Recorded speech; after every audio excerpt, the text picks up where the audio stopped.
What's up, guys? It's your boy Darkskin, and today we're going to be talking about Childe. Now, as you can tell by, what the video is titled and everything like that, there's kind of a problem with trying to build Childe, I feel like. And I mean, we won't know until he comes out and we get the numbers and we get all the information. But the thing about it is, he has some weird scaling type of information. And I'm going to go ahead and talk about that. So let's go ahead and get into it. So let me go ahead and switch over. So if we look at everything he does, right? So Childe right here, he is a bow user, shoots bow and arrows, obviously up to 6, blah, blah, blah. Whenever you aim and hit an enemy, you apply Broken Flow. Broken Flow does hydro damage to all nearby enemies, there's a lot, right? If you guys want the link to this, I will link it in the description and in the comment section so you guys can look at all of this over for yourself, because I don't want to go through all of this and talk about it and everything like that. But his elemental skill, whenever he uses his elemental skill, he unleashes equipment made of water, dealing hydro damage to all nearby enemies, and enters a melee stance, right? So now he's in a melee stance. He uses like two water daggers and then like a water spear, polearm, whatever you want to call it.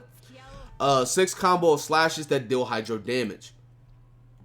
Charge attack. Instantly performs 2 slashes in front of Childe, dealing hydro damage, uses stamina.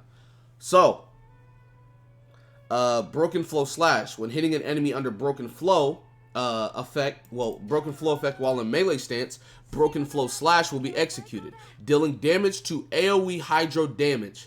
Right? Dealing damage to AoE hydro damage. This effect is calculated as regular attack damage. So, like, there's a lot of times where they mention the effect is calculated as regular attack damage on top of him being in a different stance. So, here's where my dilemma is, right?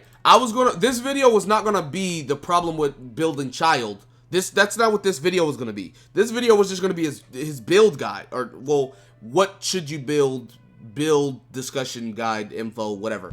Anyways, this is the problem.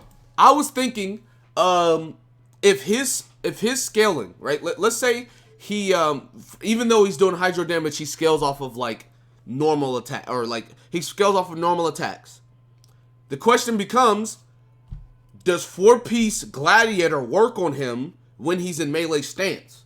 We have no idea. So as far as that, I mean, I'm not going to tell people to build him 4-set gladiator when we don't know if it actually works. Another thing, I was talking to my friends, I was thinking, should we go, or could you go, or would you go 2-piece into Gambler? Increases elemental skill damage by 20%. Now, the thing about this is, I don't know if this 20% increased damage is going to only proc for the beginning of his E ability. Like, because apparently, I guess whenever he switches to his, when he switches to his E ability, he has like a slight damage that he does, which I can show you right here, right? If you look. So this is his bow. But whenever he switches here, right? Switch right here. You'll notice this guy right here will get knocked back when he switches to his melee stance, assumably taking damage. So is the 20% increase only applied to that, or is it applied to his E for the duration? So as you can see, he popped it, this guy gets like knocked back, right? And he has water on him now. As you can see, he gets hit. So when he pops his E, does it count for just this hit right here? Or does it just proc for the entire duration of the E? Because based off of that as well, I may or may not go Gambler, because Gambler would be giving you 20% increased damage. So I know a lot of you guys are looking for a very solid build for him, just like I did in my Zhongli video, but realistically, there's not much for us to go off of as far as that. Now, I do have some build guide information for a lot of you, so before you guys click off, just listen, hear me out. Couple of things. Number one, if we go ahead and look at this right here, Ascension 4 passive. Critical hits dealt by normal and charged attacks in melee stance will apply broken flow to enemies hit. So you want to make sure that you guys are building as high crit rate, crit damage as possible. You do want to make sure that you're doing that. Now, there's some good news for you, though. There's some good news for you. If you guys don't know, Childe, you know how every character in the game has ascension stat, like a bonus ascension stat. Beto's being electro damage, or if you look at Kaching's is crit damage, or if you even go into Diluc's, you'll see that Diluc's is crit rate, right? Well, once he's maxed out, he's not maxed out. Yeah, Diluc's is crit rate though. But anyways, the point I'm making is Childe's ascension stat is crit rate.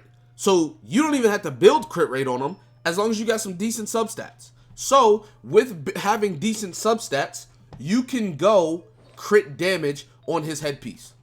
You can go crit damage on his headpiece. Now, as far as specific artifacts like the sets, I'm not entirely sure. You're probably going to want to go like 2-piece attack, and then depending on if it scales, you can go into 4-piece gladiator instead of 2-piece, or you can go into 2-piece gambler, or if none of that works, you can go into something else. But keep in mind, as far as the stats that you want on the these pieces, you want to go attack percent on this one.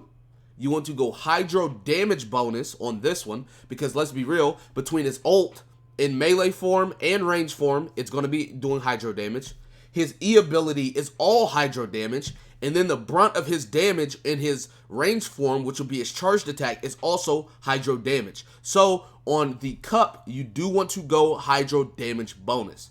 Like I said, as far as this right, the hourglass, you'll go attack percent, then you'll go hydro damage bonus, and then on the headpiece, you will go crit damage, because he already gets that crit rate going. Now, lucky enough for me, and I know some people might have got this weapon and not used it as well, because a lot of people have told me, I don't really think this weapon's that good. You guys are in luck if you have it. This weapon right here, godly for him. Godly for him. On top of him getting the crit rate scaling from his ascension, he will also get the crit rate from his the bow. So now he's basically guaranteed to crit. You don't need to build no crit rate on him. You can go all crit damage. On top of, he gets increased crit damage by a certain amount. Now, I don't know mine's refinement too. So let me look it up. Skyward Heart. I don't know the refinement 1%. What is it? 20% for 60? Okay. So yeah. So increased crit damage by 20%. Has a 60% chance to inflict a small AoE attack, dealing 125% physical damage.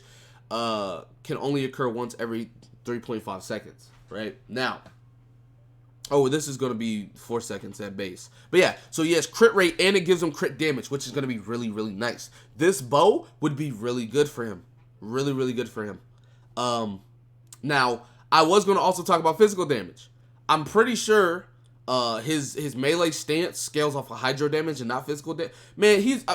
long story short, we don't know what... I'm going to just tell y'all up front. I don't know what to build like that as far as the 2-piece, 4-piece. Now, like I said, as far as the pieces up here, you want to go attack percent, then you want to go into hydro bonus damage, then you want to go into crit damage. That's what you're going to be going as far as that.